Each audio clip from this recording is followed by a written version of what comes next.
Miami Dolphin fans, what is going on? Mitchell Renx here from Chat Sports, ready to talk about the biggest story swirling around right now around the Dolphins. Now, one of the biggest question marks coming into this offseason was who is going to be the starting running back behind Tua Tagovailoa, behind this entire offensive line.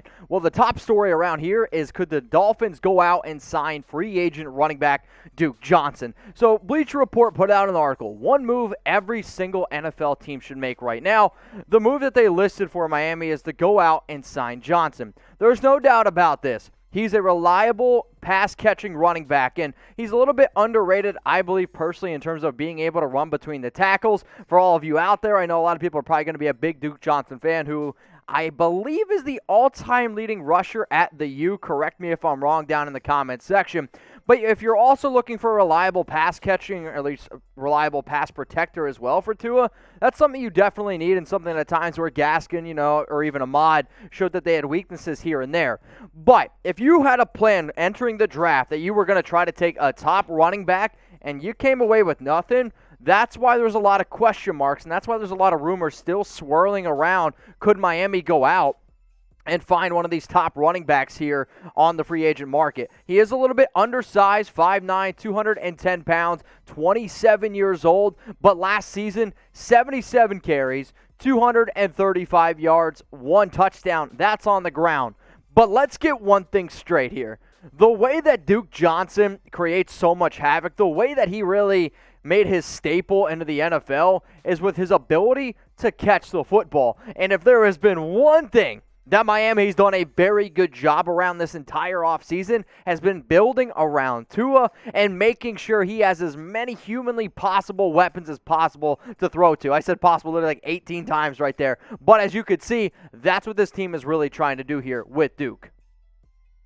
So if you guys are looking for the latest going on around the Miami Dolphins, go ahead and subscribe to the fastest growing Dolphins channel right now on YouTube. You can see the link below, youtube.com/Dolphins News. If you got a few buddies, if you got a few family members, if you're trying to get your significant other into your favorite team, send this link to them down below, youtube.com/Dolphins News, where we're trying to get to daily videos here on this channel. The way it works is simple. The more subscribers we get, the more videos we can do. You guys are doing a phenomenal job, but we're not done yet. Keep going ahead and subscribing and keep spreading the word about this YouTube channel. Let's look at what Duke Johnson did on the ground in 11 games last season. 235 yards, 3.1 yards per carry. A lot of people out there are like, wow, that is really bad. And you know what? Sure, it is not very good. However, the Houston Texans offensive line was one of the worst in the entire league, and it definitely hindered Johnson's ability to run between the tackles. Now, I'm also going to show you what he's done throughout his entire career. He was drafted by the Cleveland Browns back in 2015. In that year, 104 carries, 379 yards. He has never gone over 500 rushing yards. In fact, 2019 in Houston was the year that he had the most rushing yards on the ground. 4 touchdowns also here in 2017. But the way that he makes an impact, and I know I said this before, but it's the truth, is his ability to catch the football, a very reliable back. And he's actually a lot bigger than what a lot of people take credit for. I mean, sure, he's only 5'9", but the 210 pounds, that's kind of sneaky 210. But let's look at some of his numbers in terms of through the air. They're impressive. In 2020, it's probably coming off his worst year, a lot of the fact due to the injuries. But he's had at least 44 catches every single season that he's played over 14 games in. That's very productive. And in fact, he is the first running back in NFL history to have over 40 catches and over 400 yards in his first 4 seasons in the league. He is a good back. But if the Dolphins want to go out and add a pass-catching specialist, maybe the dude that they should be looking at instead of some of these other big-name running backs is a guy that a lot of people sleep on every single year, and it's Duke Johnson. So what do y'all think here? Should the Dolphins go out and bring in Duke? Type Y for yes, or I want you to type N for no. As I've said multiple times on Dolphins Today, I'm not always team go out and sign a back. However, I'm a believer that you could get him on a pretty cheap deal. Probably going to be a 1-year deal, probably less than $2 million. Is he better than Ahmad? Yes, he is. Is he a different back than Brown? Yes, he is. But this is the thing. I'm not really going to tell you yes. I'm actually not even going to tell you no.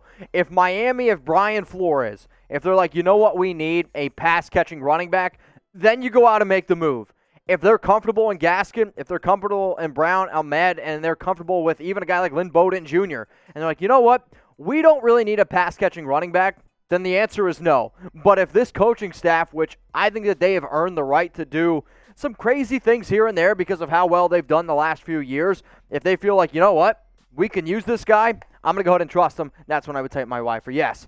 But in terms of being able to fit here, the one thing that they don't really have is actually, I'll say, a very reliable pass-catching back, but also somebody who I would trust in a 2-minute warning, a 2-minute drill, back in the shotgun next to Tua Tagovailoa. Because the offensive line, they made some upgrades, there's no doubt about that, but your last line of defense a lot of times is a running back that can pass block. He's not the best in the league, but he's actually pretty good for his size, and that's one of the biggest reasons why he continues to find a way to stay on NFL rosters. That's why he continues to be able to find a way to make NFL teams. Duke Johnson is still a free agent running back out there. Now, last week on Dolphins Today, I talked about another running back that a lot of people liked, some people don't like. It's Le'Veon Bell. And one of the biggest things Bell always brought to the football field was his ability to catch. So I saw the video last week. I went down in the comments. There were still a lot of people out there like, yes, the Dolphins should go sign Bell.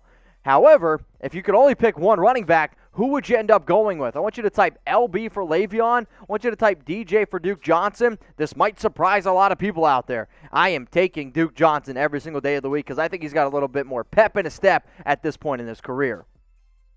If you find yourself looking for NFL news and rumors, look no further than Chat Sports. If you guys like what we do here, guess what? We got a whole nother NFL channel with almost 250,000 subscribers. If you could help us out, go ahead and subscribe to our main Chat Sports channel. The link is below, youtube.com/chatsportstv. If you can't remember this link, I'll put it in the comments. I'll put it in the description. We also go live every single Monday and Wednesday at 3 p.m. Eastern Time, right? Is that right? No.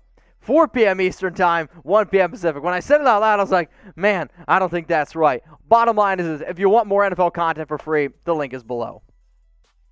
Let's look at some of the top notable free agent running backs out on the market, because when you have so many backs that have been linked to one team, that makes me believe that, okay, they could potentially still be looking. I wanted to include age because obviously when you talk age, when you talk running backs, that is an important thing. But it's almost funny. If you were to ask me which back do I think has the best chance of playing all 16 games this year, shit, I'd probably go with Adrian Peterson, who's just a freak of nature at age 36. But Le'Veon Bell has had injuries in the past, looks washed up. Todd Gurley's got a lot of knee injuries at only 26, and it's going to cost more. Duke Johnson, 27 years old, got some connections down there as well in Miami. Peterson, if you were looking for more of just a between the tackles back, and then Devonta Freeman, a little bit undersized, but still, I'm thinking if you're going to end up going with any back here, the one that makes the most sense, in my opinion, is somebody like Johnson. So before I leave you all in today's video, I want you to do me a little bit of a favor here. How many people have played Madden? Have you ever played Madden before? You know how like you can rate your player? I don't know about you. I remember my good old days as a kid. I'd create a player and every single time would be 99 overall. Obviously, Duke Johnson isn't a 99 overall, but I want you to rate him as if you would be playing Madden. So 0, he's terrible. 100, he's the GOAT. I'm probably somewhere around a 72, 75, but if you're looking for a pass-catching running back and that's the only role he'll play, I'd actually probably be a little bit more in the 80s.